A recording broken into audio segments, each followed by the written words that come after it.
மயிலாடுதுறை மாவட்டம் சீர்காழி அருகே பூம்புகாரில் பண்டைய தமிழர் நாகரிகத்தின் தொன்மையை கண்டறிவதற்காக 7வது நாளாக ஆய்வுப் பணி நடைபெற்று வருகிறது. கூடுதல் தகவல்களை செய்தியாளர் பிரசன்னாவிடம் கேட்கலாம்.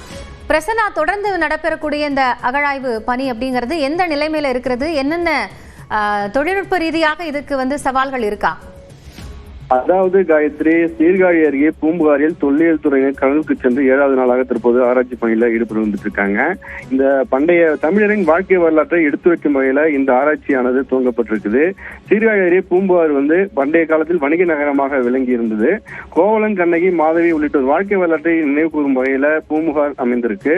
பண்டைய தமிழரின் தொன்மையான கண்டுணர்வு கண்டுணர இந்திய கடல்சார் பல்கலைக்கழகத்தின் உதவியுடன் தமிழ்நாடு தொல்லியல் துறை சார்பில் பூம்புகாரில் கடந்த 1 வருடங்களுக்கு மேலாக ஆய்வுப் பணிகள் தொடங்கி நடைபெற்று வந்துட்டு இருக்குது.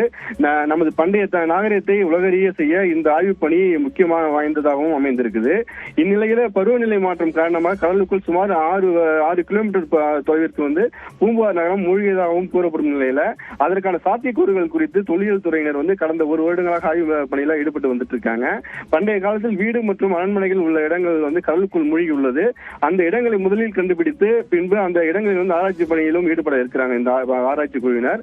தமிழக முதலமைச்சர் கீழடி ஆராய்ச்சியை அடுத்து பூம்புகார் பண்டைய தமிழரின் வாழ்க்கை வரலாற்றை உலகிற்கு எடுத்துரைக்கும் வகையில இந்த ஆய்வு பணி தொடங்கியுள்ளதாகவும் அறிவித்த நிலையில தற்போது தொல்லியல் துறையினர் கடலுக்கு சென்று ஆய்வு பணியை மேற்கொண்டிருக்காங்க. இதற்காக ஒரு விசைப்படகு மற்றும் 2 பைபிள் படகுகள்ல 20க்கும் மேற்பட்டோர் சென்றிருக்காங்க. இதுல தொல்லியல் துறை கல்வி மற்றும் கடல்சார் ஆய்வு ஆலோசகர் ராஜன், தமிழ்நாடு தொல்லியல் துறை இணை இயக்குனர் சிவானந்தம், தமிழ்நாடு தொல்லியல் துறை துணை இயக்குனர் யதீஷ்குமார் தலைமையிலான குழுவினர் இந்த ஆழ்கடல் ஸ்கூபா ஈடுபட்டிருக்காங்க. இதுல ஸ்கூபா டைவிங் வீரர்களும் இதுல குழுல இணைஞ்சு சென்றிருக்காங்க. பூம்புகார் கடல் பகுதியில் ஆய்வு மேற்கொண்டு அந்த ஆய்வு பணியை மேற்கொண்டிருக்காங்க. பூம்புகார் கடற்கரையிலிருந்து சுமார் 6 கிலோமீட்டர் தொலைவிற்கு சென்று 20 மீட்டர் ஆழம் வரை சென்று இவர்கள் ஆய்வு பணியை மேற்கொண்டிருக்காங்க.